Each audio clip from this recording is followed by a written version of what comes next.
So when we lose a loved one to an overdose, it really does have that ripple effect on our entire community. It's International Overdose Awareness Day, and the epidemic is showing no signs of slowing down. I'm eternally optimistic that we'll come up with a good solution for everybody. And getting back online up north in the wake of devastating wildfires.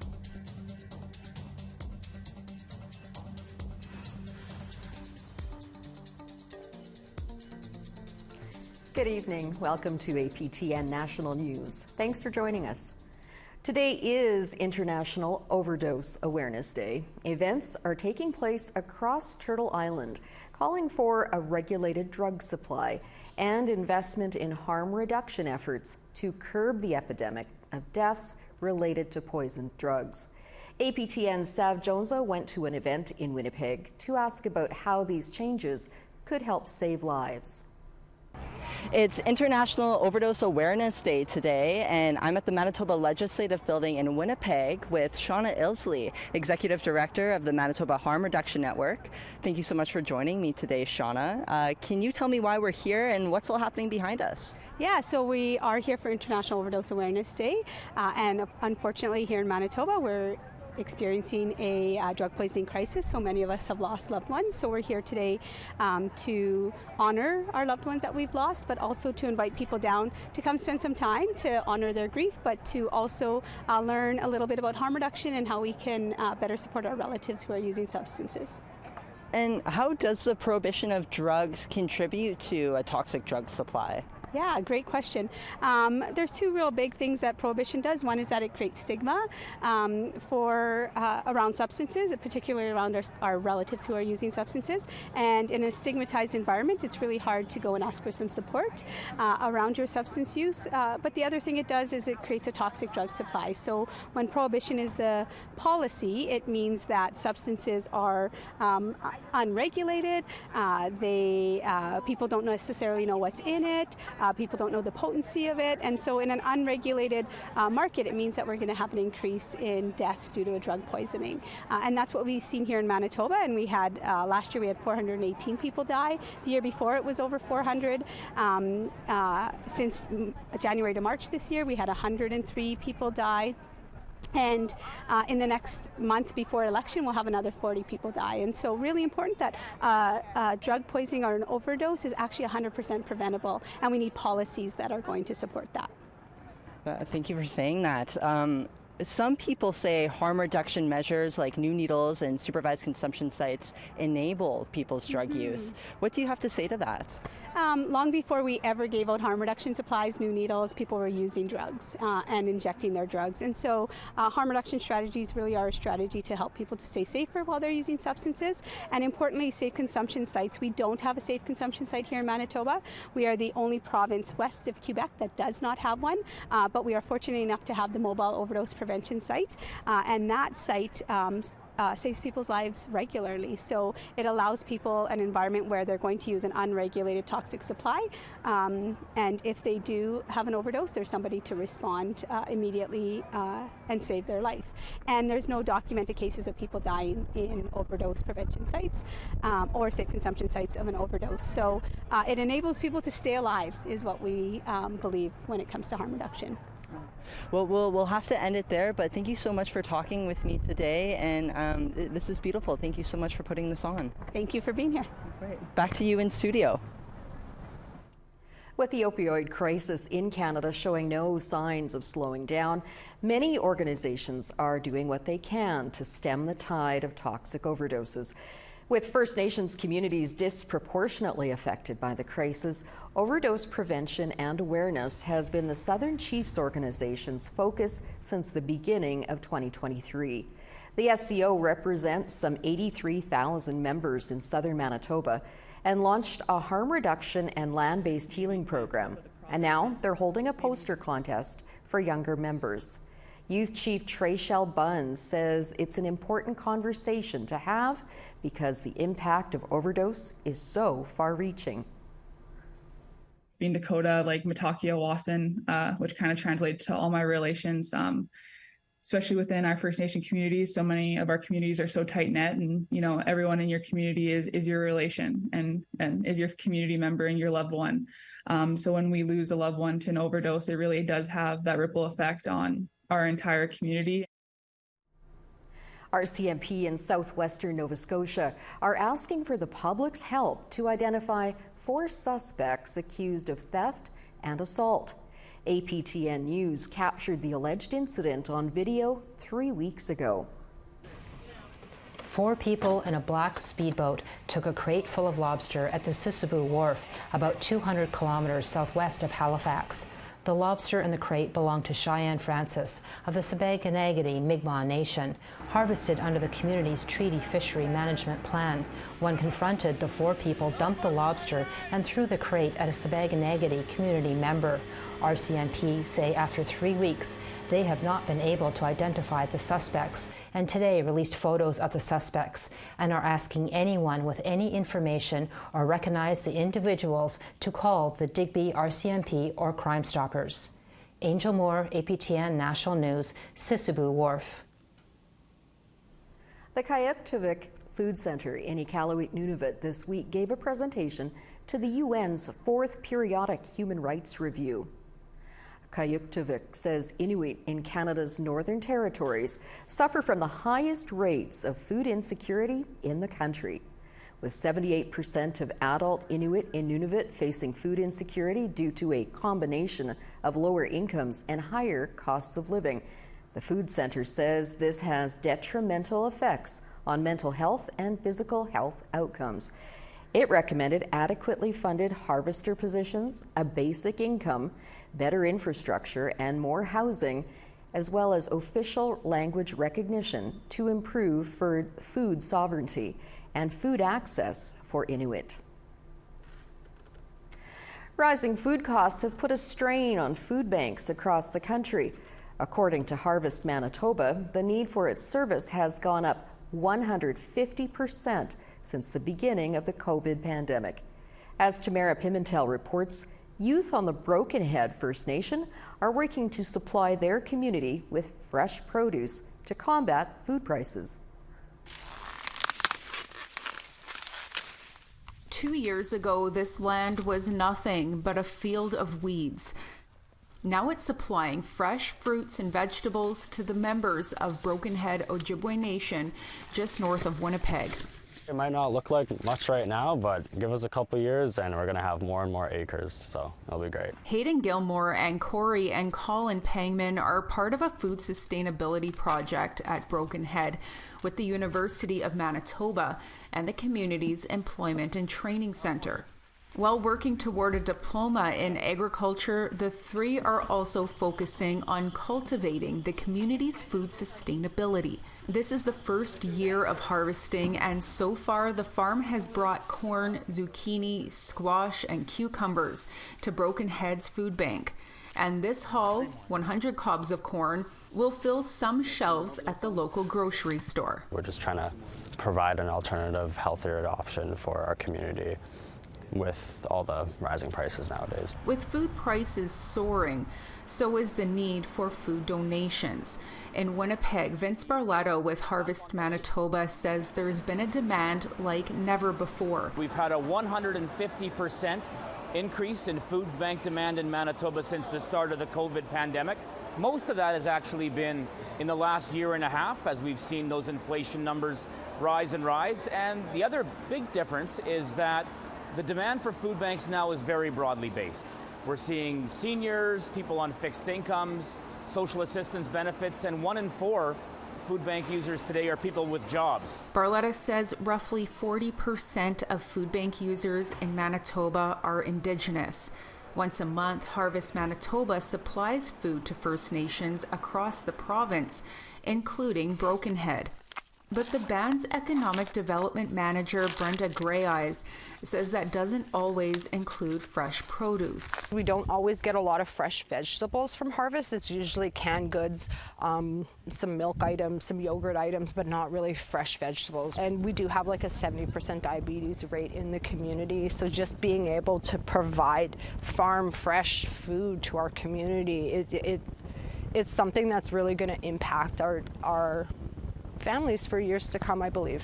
The new farm is in its early stages. It's a way of life that needs to be brought back, because we can't just rely on the industry and importing all of our food. We've got 13,000 hectares of land here. It would make sense that Brokenhead would invest in farming. With water and hydro just installed and over 150 fruit trees planted by the students, the farm is expected to expand and feed the community of nearly 600 residents for generations. Tamara Pimentel, APTN National News, Brokenhead, Ojibwe Nation. A disturbing story out of Squamish territory in British Columbia. A grizzly bear was killed and dumped in the Squamish River earlier this month. The BC Conservation Officer Service says it received a call about a dead bear floating in the river on August 10th. Upon investigation, conservation officers discovered the grizzly had been shot between August 7th and 9th. A rope was also tied around the bear, who had a yellow ear tag. The agency says it's an offense under the Wildlife Act to hunt or kill a grizzly bear. It's also an offense not to report an accidental or defensive shooting. We'll have more on this story in coming days. We have to take a quick break, but when we come back, we'll take you to the Northwest Territories, where wildfires are causing communications outages.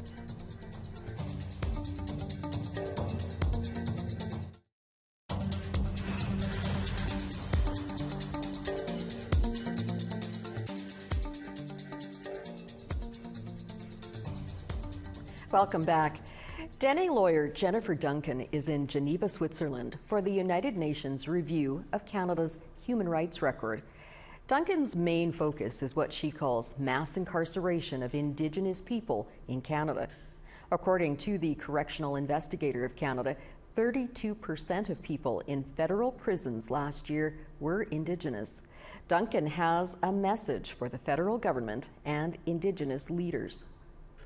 And end the mass incarceration of Indigenous peoples by shifting funding and authority away from Correctional Services Canada and investing that funding and authority in Indigenous governments, so that Indigenous governments can take steps to end the mass incarceration of Indigenous peoples based on self-determination and based on Indigenous peoples' legal traditions. The Northwest Territories has been experiencing zero or limited internet and phone service since August 7th, when wildfires damaged the underground Northwestel Fiber and Mackenzie Valley Fiber Link. The line stretches from high-level Alberta to Nunavut. Some lines have been restored or not as damaged as previously assessed, but with Northwestel being a monopoly for the territories, many residents have been opting for Starlink residential units. Inuvic's New North Networks is one of the small telecommunications businesses providing cell, internet, and cable. President Tom Zubko says he's purchased a bunch of Starlink antennas to give to customers, at least for better bandwidth, while they wait for the Dempster Fire Line project to be completed, hopefully fall of next year. It'll make a big difference because when the fiber is burnt like it has been here, or if there's an equipment failure, we'll get some redundancy. There's some details that still need to be worked out on how that's all going to work and how it's going to be routed and stuff like that, but we've got a bit of time to address that. So I'm eternally optimistic that we'll come up with a good solution for everybody. Our Truth and Politics panel, or should we say Truth and Politics panelist, is here. Eagle Feather News editor Carrie Benjo cannot be here today, but she will be back next week. This week, watch what you say, councillor. There have been several cases recently where politicians uttered racist remarks about Indigenous people in council meetings. Thanks for joining us, Nigan. Unfortunately, Carrie Benjo couldn't be with us today. She will be back next week. Are there any particular incidents that come to mind, Nigan, where a white politician has said something derogatory or even hateful about Indigenous people? Well, here in Manitoba, most famously, former Premier Brian Pallister would regularly say incorrect, inaccurate, quite divisive things about Indigenous peoples, whether it be downtown, traveling downtown, whether it be about history. And ultimately, this was what led to his removal within the Conservative Party, because the fact is that you just simply can't pass on inappropriate, offensive, divisive comments about Indigenous peoples and then stay in office. It used to be that way. I can think of a city councillor's wife who was regularly saying racist things about Indigenous peoples in Winnipeg years ago. Now, I think it's certainly grounds for removal from office, because the fact is everyone in Manitoba lives with or works with or is married to an Indigenous person. How widespread is this? It's not just rural or city councillors. How far does it extend? And is it representative in the big picture? Do all white politicians have, shall we say, misgivings about Indigenous people in their midst? I mean, I think certainly it's a residue of a long-standing history within the country of hating Indigenous peoples. And when people get into office, you have to remember, of course, that they represent Canadians. There is a widespread ignorance involving Indigenous peoples. Ignorance often leads to misrepresentation, stereotypes, hatred. And so when you have Canadian politicians who are representing Canadians, no surprise, oftentimes you don't just get the good, you get the bad. And so in this case, what you're getting oftentimes in areas where there's a lot of ignorance involving Indigenous peoples, whether that be city or rural, you get these kind of views that are outdated, absolutely problematic and incorrect, of course. But the challenge is do everyday Canadians stand up against these views? Because, you know, it's different for you and I sitting here talking on an Indigenous TV channel, news show, and you know, oftentimes we are aware of the racism, we live it every day. Will Canadians stand against these kinds of outdated, terrible, divisive views, which frankly are hurting all of us? And particularly amongst their leadership, the ones that Canadians vote in, will they challenge those leaders to be better?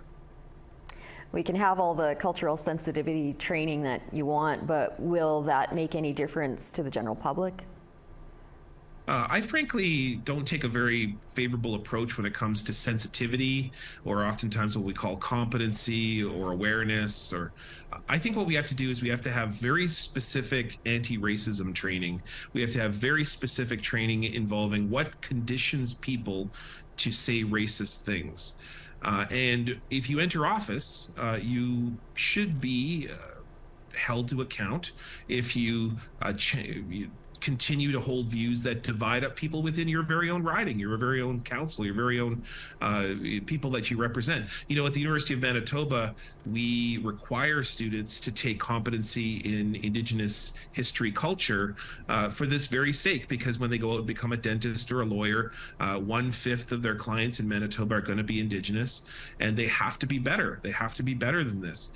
There is a real interesting and problematic movement in politics in Manitoba right now, and it's worth noting. It is that in this Manitoba provincial election, you're seeing kind of a stoking or an appeal to a kind of anti-Indigenous, anti-reconciliation, really harmful rhetoric. And it's often placed against NDP leader Wab Kinew, but it's also just generally against issues like searching landfills, issues like poverty downtown. The solution is throw cops as many Indigenous peoples and throw them in as many jail as possible. I mean, there's a real problematic thing that's happening in Manitoba, and I think across the prairies. All right, Nigan, that's all the time we have this week. Thanks for joining us today. Miigwech, thanks. We want to hear what you think about some of the questionable things some politicians say about our communities. Here's how to continue the conversation. You can find us online on your favorite social media sites, including TikTok, YouTube, LinkedIn, and X, previously Twitter. Follow APTN News to join the conversation and to see our latest stories. We have to take another short break, but when we come back, we'll have a look at last night's supermoon. Did you see it?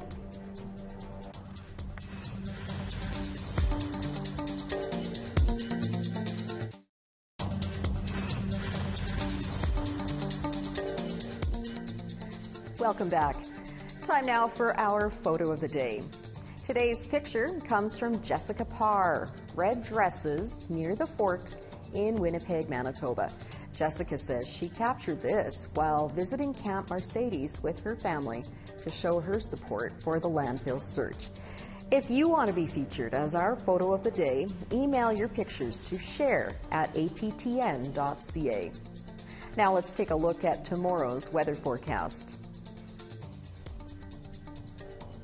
Warm tomorrow in St. John's, 15, and Charlottetown, 20.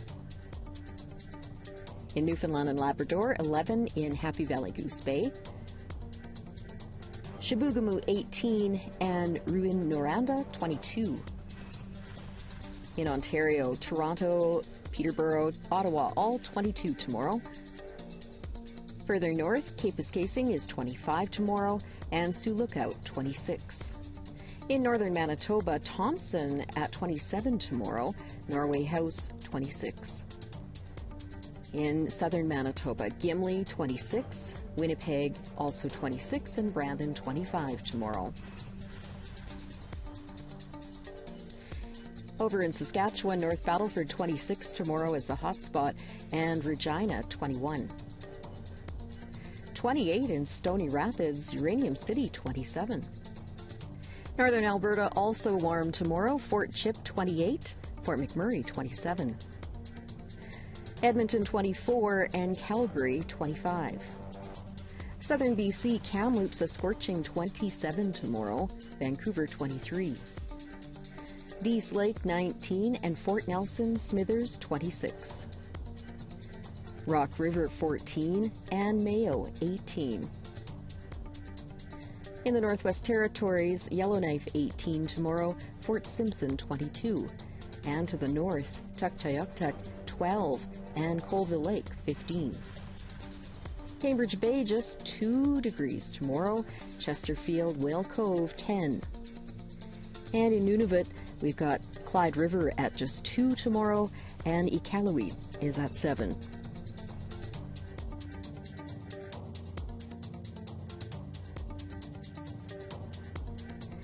Now a look at a rare super blue moon that took over the skies last night. These shots are of the supermoon from Britain. The moon is considered a supermoon when it reaches the closest point to Earth in its orbit, making it look much larger. A blue moon does not refer to its color. It's actually when there are 2 full moons in a single month. The next blue supermoon will not be seen until the 2030s. And that's all we have for you tonight. You can have another look at these stories and more at aptnnews.ca. Thanks for joining us.